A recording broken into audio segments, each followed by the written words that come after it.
Friends, welcome back to my channel. मेरा नाम रिचा है और आज की इस वीडियो में आपको बताऊंगी इस्कॉन टेम्पल की हिस्ट्री के बारे में और उसके साथ साथ मैं आपको विज़िट कराऊंगी इस्कॉन टेम्पल कानपुर, जो कि बिठूर लोकेलिटी में सिचुएटेड है और ये लगभग 13 किलोमीटर डिस्टेंस पे है कानपुर सेंट्रल रेलवे स्टेशन से।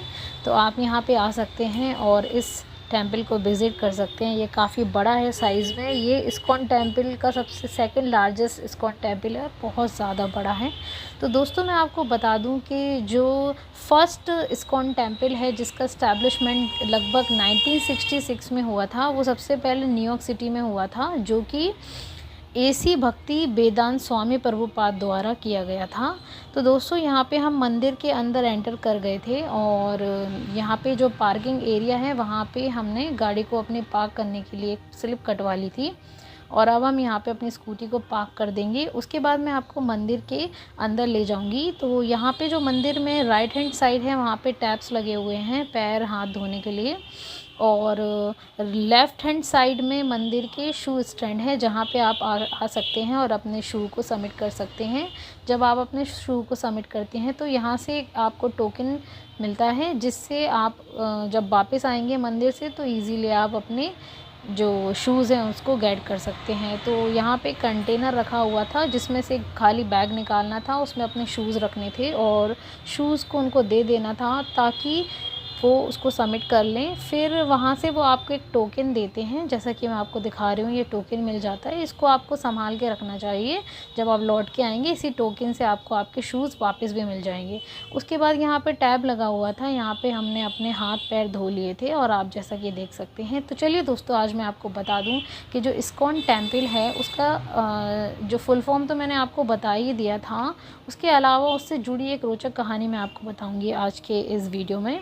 तो ये बात है सन 1965 की। जो भक्ति वेदांत स्वामी जी थे वो अमेरिका की यात्रा पर निकल गए थे और जब वो न्यूयॉर्क शहर पहुँचे तो उन्होंने लोअर ईस्ट साइड पर अस्पष्ट स्टोर फ्रंट में काम करते हुए प्रभुपाद ने दुनिया भर में जो आध्यात्मिक भागीदारी है उसकी स्थापना करने के लिए एक ऑर्गेनाइजेशन का इस्टेब्लिशमेंट किया, जिसको हम इस्कॉन टेम्पल के नाम से जानते हैं। इसमें जो ये आधारित है हरे कृष्णा मूवमेंट पे आधारित है, जो कि 16वीं सेंचुरी में श्री चैतन्य द्वारा स्टार्ट कर दिया गया था। हरे कृष्णा आंदोलन में है जहाँ पे दिव्य संदेश की बातें की जाती हैं। जो भी श्रीमद् भागवत गीता में उपदेश दिए गए हैं उनको हम पढ़ते हैं, समझते हैं और अपने व्यवहारिक जीवन में उनको लागू करने का प्रयास करते हैं। तो आई होप आप समझ गए होंगे। और इसका जो इस्कॉन टेम्पल्स है, इनका जो मेन पर्पस है इस्टेब्लिशमेंट का, मेन पर्पस इनका यही है कि पूरे संसार में शांति और एकता को बनाए रखना। तो आप समझ गए हैं कि किस तरीके से इसका इस्टेब्लिशमेंट हुआ। मैंने आपको स्टोरी भी बता दी है। इसके अलावा मैं आपको बता दूं कि जब हम आगे की तरफ जाएंगे तो हमें यहाँ पे गार्डन एरिया दिखेगा, क्योंकि ये सेकंड लार्जेस्ट इस्कॉन टेम्पल है तो इसका एरिया बहुत ज़्यादा फैला हुआ है और ये बहुत ज़्यादा सुंदर भी है देखने में। और इसके गार्डन में यहाँ पे पार्क बना हुआ है जिसमें झूले लगे हुए हैं और फिसल पट्टी लगी हुई है और एक प्रॉपर एरिया बनाया गया है। यहाँ पे आप आइए, विज़िट करिए अपनी फैमिली के साथ, आप बच्चों के साथ एंजॉयमेंट भी कर सकते हैं। तो दोस्तों, इसके आगे मैं आपको मंदिर तो विज़िट कराती ही जाऊँगी, उसके साथ उससे जुड़ी रोचक कहानियाँ भी मैं आपको सुनाऊँगी ताकि आप कनेक्ट कर सकें श्री भगवान जी से, मतलब कृष्ण जी से आप कनेक्ट कर सकें। के अनुयायी दुनिया भर में गीता और हिंदू धर्म संस्कृति का प्रचार प्रसार करते हैं। इस्कॉन के अनुयायी मतलब जो फॉलोवर होते हैं इन नियमों का भी पालन करते हैं, जैसे तामसिक चीज़ों को, मांस, मदिरा, लहसुन, प्याज, इन सब से उनको जो बताया जाता है कि दूर रहना चाहिए और हरे कृष्ण का नाम लेना चाहिए। कम से कम 16 बार माला का जाप करना चाहिए। इसके अलावा गीता और भारतीय धर्म इतिहास से जुड़े शास्त्रों का भी अध्ययन कराया जाता है और जिससे वो उन जो भी आप धर्मशास्त्र हैं उनमें लिखी हुई चीज़ों को समझ सकें और उनको अपने व्यवहारिक जीवन में उतारें। आगे मैं आपको दिखाऊंगी किस तरीके से अनुयायी हरे कृष्ण जी का जाप करते हैं। हरे राम राम हरे हरे।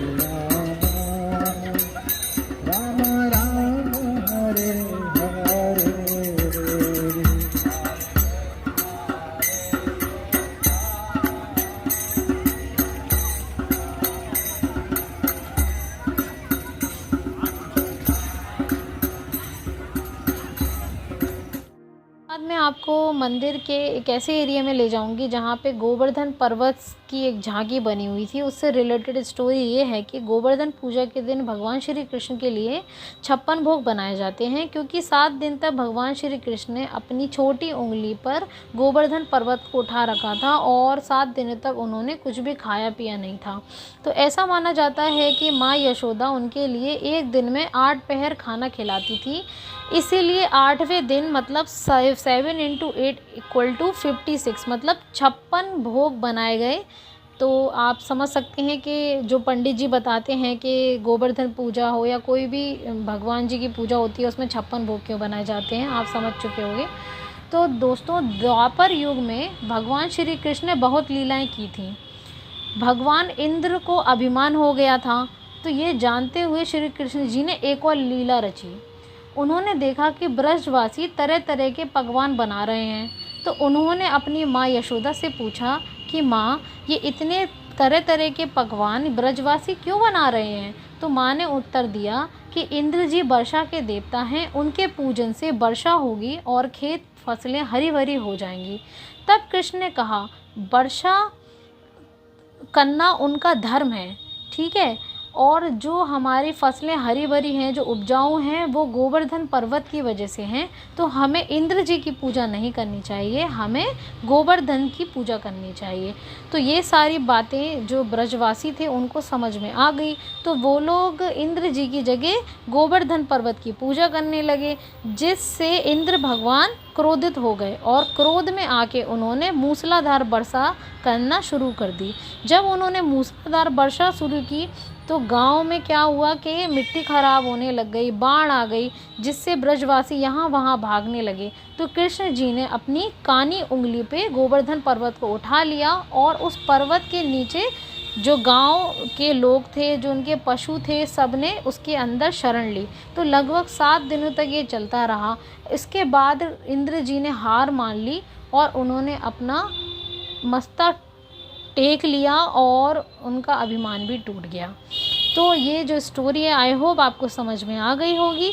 इसके बाद मैं आपको मंदिर के अंदर ले जाऊंगी। यहाँ से हमने मंदिर के पैर छू लिए हैं, अब हम मंदिर के अंदर चले जाएंगे। तो ये मंदिर का फ्रंट है, लेकिन एंट्री फ्रंट से नहीं है, एंट्री साइड से है। तो जब भी हम मंदिर जाते हैं तो हमेशा हम क्लॉक वाइज डायरेक्शन में ही जाते हैं। तो हम क्लॉक वाइज डायरेक्शन में जाएंगे मंदिर, और मैं पूरा राउंड करके आपको दिखाऊंगी।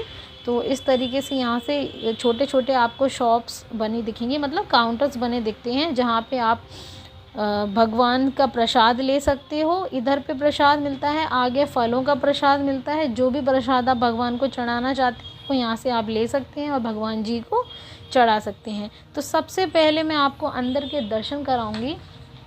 जो भगवान की प्रतिमाएं हैं वो 3 द्वार के तरीके से विराजमान की गई। सेंटर में राधा माधव की मूर्ति विराजमान है, उसके इस तरफ गौरा निताई की है और उसके दूसरी तरफ राम मंदिर है। राम मंदिर मतलब सीता जी, राम जी, लक्ष्मण जी और हनुमान जी की मूर्तियों को विराजमान किया गया है।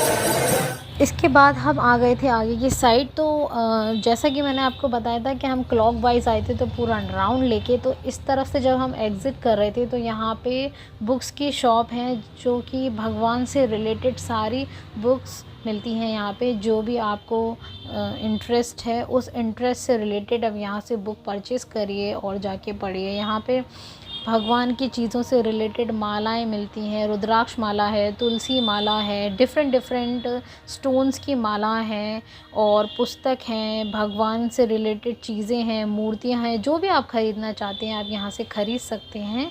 एक बार और मैं थोड़ा सा कैमरे को बैन करके आपको दिखाऊंगी और क्लोज से भी आपको मैं दिखा देती हूँ और आपको सामने स्क्रीन पे सारी चीज़ें दिखाई भी दे रही होंगी। यहाँ पे मेरे हस्बैंड थोड़ा सा देख रहे थे, उनको कुछ चीज़ें समझ आ रही थी, जो भी उनको लग रहा था। और तब तक मैं आपको एक व्यू दिखाती हूँ। यहाँ पे ये स्टिकर्स हैं, ये सारे भगवान जी के स्टिकर्स। उसके आगे आप जाएँगे तो एक बड़ी-सी अंदर ही एक शॉप बनी हुई है, जहाँ पे मैं देख रही थी मुझे यहाँ पे क्या लेना है, क्योंकि मेरे जो मंदिर है घर का, उसमें गोपाल जी की एक मूर्ति है जिनके लिए मुझे एक सिंहासन ख़रीदना था। तो मुझे यहाँ पे सिंहासन पसंद आ रहे थे। जो मेरी मूर्ति है वो बहुत ज़्यादा छोटी मूर्ति है, तो मैं छोटा-सा सिंहासन ढूँढ रही थी। और आप देख सकते हैं शॉप कितनी ज़्यादा सुंदर है। और यहाँ पे आइए, यहाँ पे काफ़ी सारी चीज़ें मिलती हैं। आप चंदन ले सकते हो, आप अगरबत्ती, धूप बत्ती, भगवान से रिलेटेड जितनी भी चीज़ें होती हैं, सिंहासन हो गया। तो देख सकते हैं यहाँ पे मुझे एक छोटा-सा सिंहासन पसंद आ गया था और बाद में मैंने इसको परचेज़ भी कर लिया है, मैं आपको दिखा दूँगी। यहाँ पे पोशाक रखी हुई थी, बहुत सुंदर-सुंदर सिंहासन रखे हुए थे और बहुत सारी चीज़ें थीं। जो भी मंदिर की ऑलमोस्ट चीज़ें थी यहाँ पे अवेलेबल थी और सही दामों पे अवेलेबल थी। तो मुझे ये सिंहासन पसंद आ गया और मैंने इसको यहाँ पे परचेज़ कर लिया है। उसके साथ मुझे एक चंदन की लकड़ी भी चाहिए थी, क्योंकि चंदन जो होता है वो ठंडा होता है प्रकृति में। तो जो आप उसको अपने माथे पे तिलक करते हैं तो बहुत शांति देता है, इसलिए यहाँ पे हमने एक ओरिजिनल चंदन भी ख़रीद लिया और हमारी परचेसिंग हो गई थी, दर्शन हो गए थे। अब हम मंदिर के बाहर निकल गए हैं। अब मंदिर के बाहर निकलते ही मैं आपको थोड़ा-सा बाहर का एक व्यू भी दिखा दूँगी और साथ-साथ आपको जो चीज़ें रह गई थी वो भी आपको बता दूँगी। तो आप देख सकते हैं कि हम लोग को ऑलमोस्ट शाम हो गई थी और जब हम अंदर आए थे तब दिन था और जब हम निकले तो ऑलमोस्ट रात-रात सी दिखने लग गई है। अब हम बाहर की तरफ जा रहे हैं। यहाँ से मैं आपको दिखा दूँगी कि जब हम बाहर निकलते हैं तो लेफ़्ट हैंड साइड पे यहाँ पे काउंटर बने होते हैं, जहाँ पे आप गोलगप्पे या चाट या साउथ इंडियंस सारी चीज़ें अवेलेबल होती हैं, वो बाहर जाके आप खा सकते हैं। यहाँ पे अब मैं आऊँगी अपना शूज़ लेने के लिए, तो मैं यहाँ पे अपना टोकन दूँगी और यहाँ से अपने शूज़ ले लूँगी। मैं उम्मीद करती हूँ कि आपको मेरा वीडियो पसंद आया होगा और इन्फॉर्मेशन भी पसंद आई होगी और उससे रिलेटेड जो मैंने आपको स्टोरी सुनाई है वो भी आपको पसंद आई होंगी। अगर आपको मेरा चैनल अच्छा लगता है तो आप मेरे चैनल को लाइक करिए, सब्सक्राइब करिए।